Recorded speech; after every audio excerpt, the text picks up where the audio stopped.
एक सेठ जी ने बहुत सारे मंदिर बनवाए लेकिन कभी खुद गए नहीं।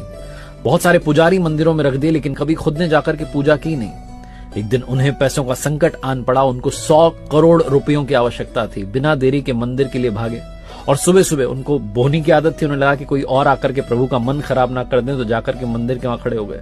लेकिन जाकर देखते हैं कि एक भिखारी उनसे पहले आकर के खड़ा हुआ है और भिखारी आकर के कह रहा है कि प्रभु 100 रुपयों का इंतजाम करवा देना, मेरी पत्नी बीमार है, कुछ दवा का प्रबंध हो जाता तो पत्नी ठीक हो जाती। सेठ जी का दिमाग खराब हो गया कि आकर के ईश्वर का मन खराब कर रहा है सुबह सुबह 100 रुपयों के लिए। बिना देरी के जेब से निकाल करके 100 रुपए भिखारी को दिए और कहा चलो निकलो। भिखारी ने भगवान को प्रणाम करके कहा क्या बात है, आपने तो पहली बार में ही प्रार्थना स्वीकार ली। और अब सेठ जी का नंबर आया। सेठ जी कहने लगे भगवान 100 करोड़ रुपए का इंतजाम करवा दो, 100 करोड़ रुपए का इंतजाम करवा दो। प्रभु मूर्ति में से प्रकट हुए और कहने लगे कि एक भिखारी से तो तूने मेरा पीछा छुड़वा दिया, लेकिन तुझसे पीछा छुड़वाने के लिए मुझे तुझसे भी बड़ा भिखारी ढूंढना पड़ेगा जो तुझे आकर के 100 करोड़ रुपए दे दे।